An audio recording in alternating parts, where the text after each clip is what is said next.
I think the positive thing about myself standing here on this panel is that I think I'm quite more objective in terms of not belonging to a party or studying a particular science or a topic of interest, which in this particular case is, of course, corruption.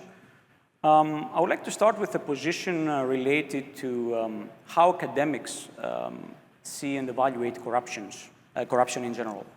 And corruption, in my view, is something integrated, probably embedded well in deeper institutions. So we always see corruption as the outcome of weak institutions in a country, in a nation. So in essence, corruption is the outcome of a weak democracy. And that's why when I was introduced to the topic of this panel initially, I thought that this is not a one-directional kind of relationship. It is more likely a reverse kind of relationship that goes both ways. So corruption, yes, can actually decrease the efficiency of a democracy. It can damage democracy. At the same time, weak democracies can actually cause the possibility of having more incidents of corruption in a country. And this takes me to the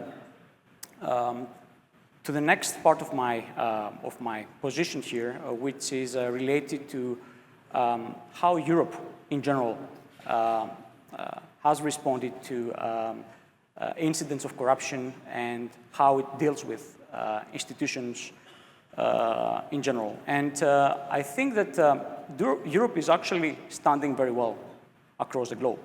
I will cite a very well-known index, the CPI index, Corruption Perceptions Index is the actual title, which is published biannually by Transparency International. And we clearly see that throughout all these years, the European Union is averaging much higher than any other kind of bloc of countries or country in the world. So to be clear, averaging higher is a good thing, not more corruption, but less corruption. Absolutely. Yes. Because there is a positive side here and the negative side. I will come to the negative side of things. The positive side of things is that the EU is doing pretty well. In general, democratic states, strong democracies, score very high, on average 71 points.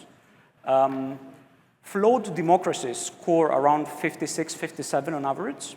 And then you have the case of failed states, or let's say democracies that have not managed to stand to the level that the citizens anticipated them to stand, which score actually less than 40 or 35 points. Now, this is a good thing. The bad thing is, of course, the fact that instead of enjoying and experiencing a higher degree of convergence within the European Union, we see that throughout the years we experience a higher degree of divergence. So many nation states, many countries are actually showing signals of weakness, of not being capable of standing to the level required. And Greece is a case, for example, which we are probably somewhere below the European Union average. I think we score around 50, 52 points. We have seen some progress throughout in the last few years, but we're still lagging behind the major European Union countries which are scoring very well on that side. So I think this is something that politicians and in general institutions need to pay attention to, because we all know that, at least in my mind, corruption is essentially tightly linked to a strong institution. And when corruption exists, simply citizens will start losing trust in the governments, in the politicians, in the institutions, which is even worse.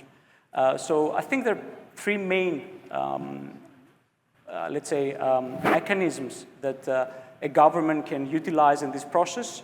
First, being impartial. It's very important. Second, a government needs to be transparent.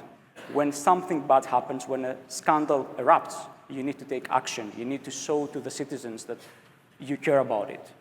You will follow up on this. You will not let this happen again. And third, and most importantly, I think it's accountability.